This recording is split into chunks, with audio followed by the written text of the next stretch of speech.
মাছ আরেকটা দেখেন, এ হচ্ছে বাগদা। ওই বাগদা এতে দুটো আছে না? হ্যাঁ দুটো আছে। দেন। তাহলে হ্যালো এভরিওয়ান, আসসালামু আলাইকুম। আমি এখন চলে এসেছি শ্যামনগর খোলপটুয়া নদীতে। অনেকে এই নদীতে মাছ ধরে জীবিকা নির্বাহ করে থাকেন। তো বন্ধুরা চলুন এই চাচা কি বলে শুনে আসি। চাচা, হুম তো আপনাদের এই এলাকাটার নাম কি? কাশিমারি।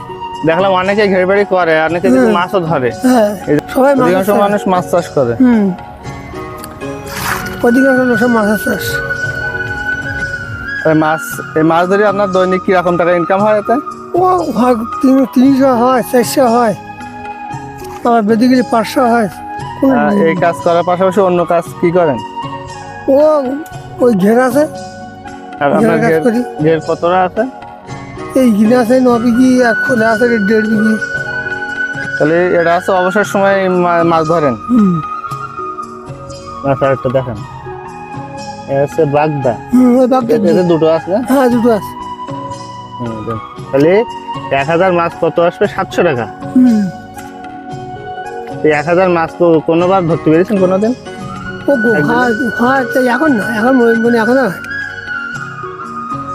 এখন হয় না, ও মাঘ ফাল্গুন মাসের দিকে।